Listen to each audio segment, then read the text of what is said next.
For me, for a while, it was Richard Branson. I was always just Yeah. interested in just how he lived his life, the passion he put forth to things, the way he, didn't seem to get deeply involved in each business and put the right people in place.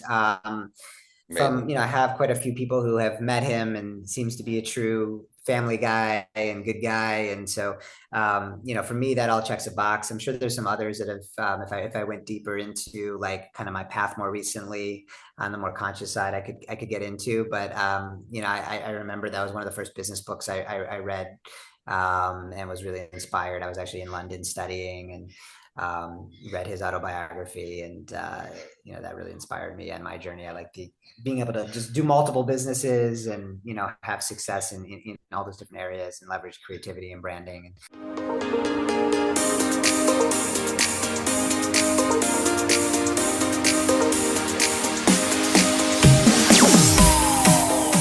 This is the journey that may resonate to a lot of people because a lot of overlap I can see with some stories that I've had on the show where people left their successful career to start something they're passionate about. Vincent A. Lanci here with That Entrepreneur Show. We're bringing on Brandon today. Not only is he going to talk about going from that hyper speed New York City life to living in Costa Rica, but how a viral post changed everything. Brandon, welcome to That Entrepreneur Show. Thank you, Vincent. So amazing to be here.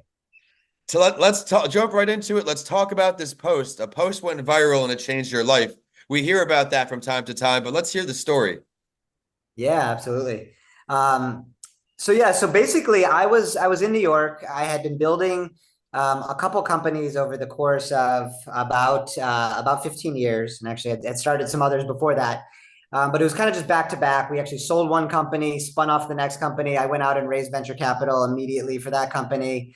Raised quite a bit of venture capital and built that up to 100 employees and about 20 million in revenue in a few years.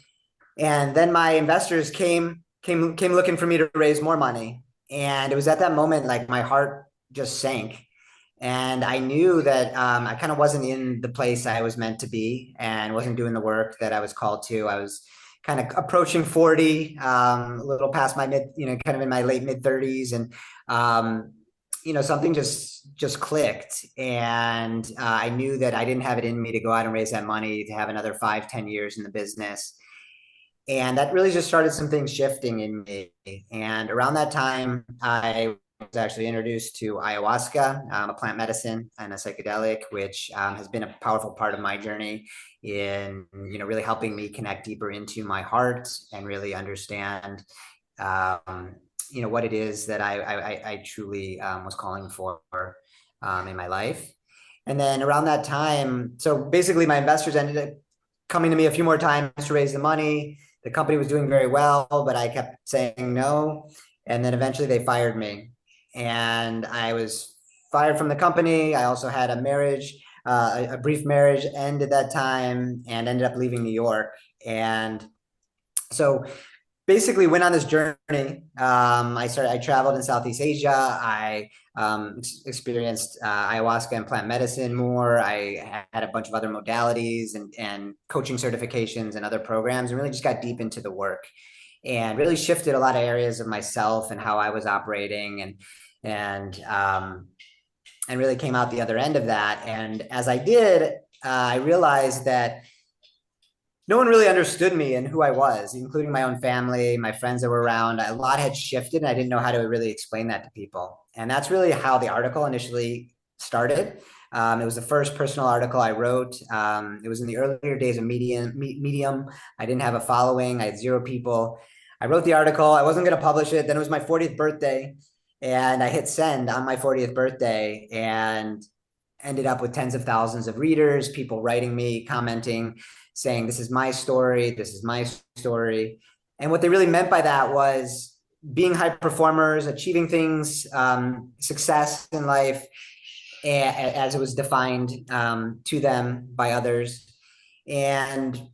But checking all the boxes, but not really knowing why they weren't fulfilled, why they weren't feeling the joy, what it was that they felt like there was something else really out there for them, and they didn't even know how to access that.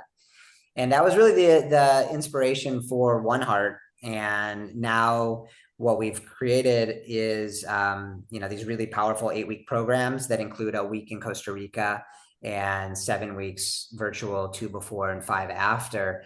They really take a lot of what I experienced on my journey, a lot of the best pieces, the best modalities, bring it into an 8-week program and really create a deeply powerful experience for people. And in Costa Rica, we do sit with ayahuasca a few times, as well as many other modalities. And the results have just been tremendous. We've had 1,000 people come through the program. We'll have our 22nd journey at the end of this month. It's been about 6 years now. Well, congratulations on the sustained So that's the success. story. 6 years is definitely no joke. That means you're doing something right. I have to ask, what is one takeaway from these trips, these 8-week sessions that you have, that you'd want someone listening on to learn about today?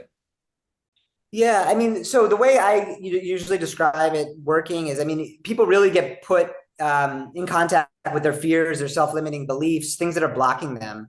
And, we have a lot of entrepreneurs, a lot of creators come through. And so, these blocks are what's stopping them either from what's next in their career or what's doing something that they're more passionate about or discovering some other talent. I mean, we have so many people that come back and they hadn't painted or done music since childhood, and like that all blossoms. And there's so many things we're suppressing because of just these stories that have built up. And so, a lot of the program is really being able to we hit those stories head on. Sometimes people are afraid of that, and what I always say is, I'd rather deal with it in a 5-hour ceremony or in a week in Costa Rica than deal with it over 10, 20, 50 years, which is what most people are doing, and they're paying the price of it. And that's where physical disease is coming in, stress, anxiety, all the things that we're seeing abundant in society. And there's ways to really address those things if people have the courage to take them and face them head on. And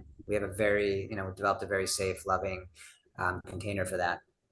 I appreciate you sharing all that. I now got to ask a little deeper. Say not in that field. There's someone out here listening. Your story is inspiring them. They want to redefine their own success. What's one of the first steps they can take towards that path?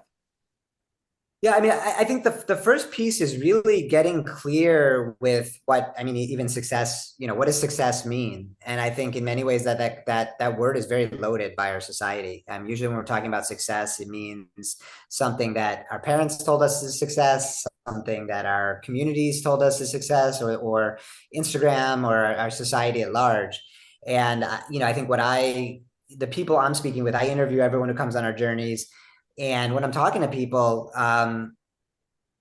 they're stuck there. They feel like they've done the things that were supposed to make them successful. They've had success in quotation marks, and they're not feeling that in their life. And so it's really a dive into that. I mean, certainly there's other ways other than our program to do that.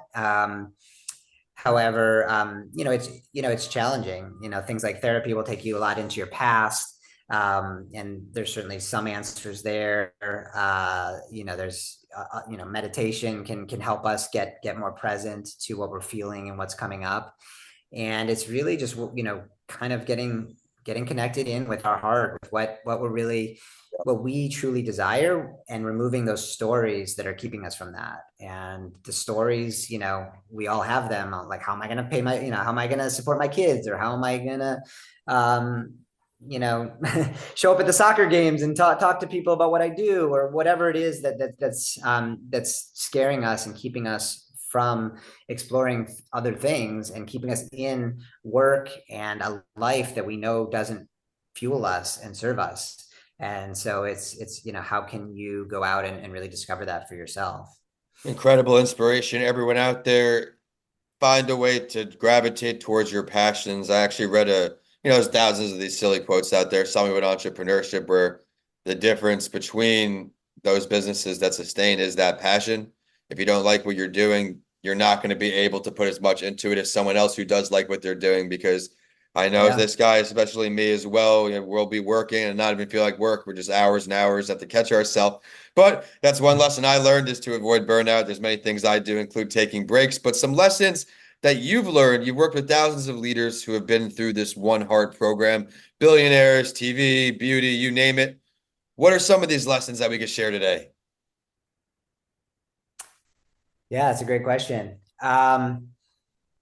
one thing we've learned, one thing that actually one of our most, we have a lot of successful people, but someone came on, our second journey, and he's a New York Times bestselling author, multi-time. He's been CMO of Fortune 500 companies, Harvard, Yale, works with the C-suite of the top companies and helping them communicate and work better together. And he raised his hand after a session and said, can someone please tell me what it feels like to love myself? Because I really have no idea. And about a third of the people raise their hand, and he asked them to stay after to talk to him. And we've created since a session around that. But I've seen it, especially amongst leaders. I mean, I think it's really with everyone, but leaders, sometimes people look at us and it's like, oh, they got their shit together, and everything's good, and they must love themselves because they're so successful and doing all these things. And oftentimes us as leaders, we're doing all these things because we're trying to fill holes and gaps, and we don't know how else to fill them. And we're trying to always like be the leader so that people, we bring people into our lives and we support people and they love us, and and so we're constantly kind of filling. So I think that's one thing that's really important, for a lot of real leaders to really recognize is, why are you doing this, and how are you connecting with the love within yourself so that you don't need to be doing this, because that's a never-ending cycle. If you always have to be doing something to feel good about yourself, and then oftentimes we hit the goal and then we move on to the next one without any celebration. So that's a big lesson that that comes up often. I think another thing that really comes through is for people is how to, and we really try to make this a part of the program, and especially our integration after, but we're not there to like take leaders and high performers and make them like sit on a mountaintop for the rest of their life. It's how can they continue to create, but not in this type A, stress, push, goal after goal, no satisfaction way. And one of the things I see a lot of leaders and a lot of people from our journeys come away with is just more understanding of how to follow the flow and the signs that are there in our lives. Because there's so much, we're kind of walking through life with these blinders on, these tight blinders, and we're seeing things through a certain viewpoint. And so that's what we'll see. And what these experiences do is they start to open that up. And when they do, all of a sudden you meet someone that maybe you thought would have been weird before, or you hear about something that, and it happens with ayahuasca. People start to hear about ayahuasca, and then they start to hear multiple places. And that's when they kind of know that they're called to it. Whereas, when I heard about it, I had never heard about it in my life. And all of a sudden it started popping up. And so it's kind of like we start to have these synchronicities. We start to be more open to things that are happening. And then we start to see that we don't have to force everything. We can allow, some things to come to us and follow the signs, follow the things that are showing up for us, especially when we're clear. And part of what we do in integration is, we have some 10-year visioning and a personal manifesto. And we really help people get clear so that when things are being called in and things are happening, you understand why that's happening. You understand that you're asking for that, and that you're putting this energy forth, and you're kind of in alignment to that. Appreciate you sharing all that. You've given your passion today, that's for sure. You've given so much in this episode. I've really loved learning your journey, gravitating towards passion, and now you're helping others do the same. And again, just because something is unconventional doesn't mean it may not work for you. If you think that this may be something for you, stick around for just a few moments. We'll find out how to get in touch with them. But before that, I've been bringing back this question. I started in the beginning of recording this, asking everyone.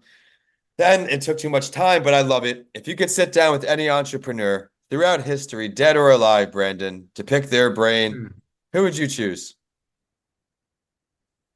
Oh, that's a good one.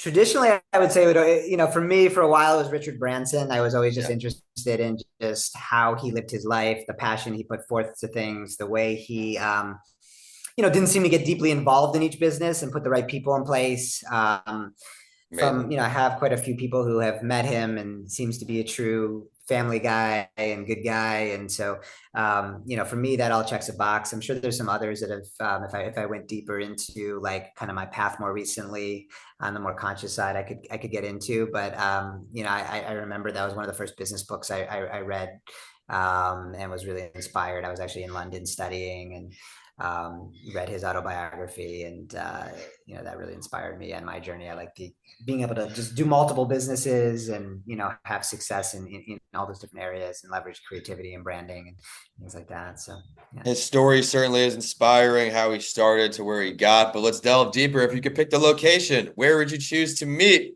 Richard Branson? Maybe Necker Island, where his home is. I've heard it's quite special. I've had some invites or some programs he does there, but haven't made that work yet. So yeah, I guess going out to Necker Island would probably be pretty special.